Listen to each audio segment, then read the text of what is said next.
წელიწადში 1 საათი ჩემი თავისთვის გამოვყავი და აირის შექმნა შევძელი. მწვანე და ეკომეგობრული საქართველოს ხედვა, ოცნებიდან რეალობად ვაქციე. ჩემი გუნდი დამსახურებულად აღნიშნავდა ამ გამარჯვებას, თუმცა წინ მათ უფრო დიდი ამბავი ელოდათ. პირველი ქართული გადასამუშავებელი მსხვილი ქარხნის გახსნა. ამ გუნდს მედიამ ეკოპიონერები შეარქვა. ეს უფრო მწვანე და უფრო სუფთა საქართველოს ხედვას წარმოადგენდა. ამ ყველაფრის მიზანი იყო ხალხისთვის მიგვეცა შესაძლებლობა, რომ ისიამოვნათ იმ ქალაქით, რომელიც მათზე აქ ეძრუნავს.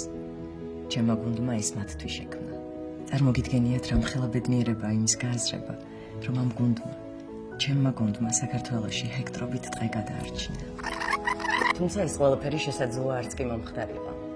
2020 წელს ზუზუს კიბოს ყოველწლიურ სკრინინგზე, რომელსაც მას შემდეგ ვიკეთებ, რაც 40 წლის გავხდი, კიბოს ადრეული სტადია აღმომიჩინეს. ამ დაავადებას დასაწყის ეტაპზე მივუსწარი, რამაც მკურნალობა შესაძლებელი გახადა. ამის შედეგად კი მე და ჩემმა გუნდმა ეკომეგობრული უკეთესი საქართველოს ინიციატივა რეალობად ვაქციეთ. პრევენცია საქართველო. დარეგისტრირდი სკრინინგზე დღეს, გადაარჩინე შენი სიცოცხლე.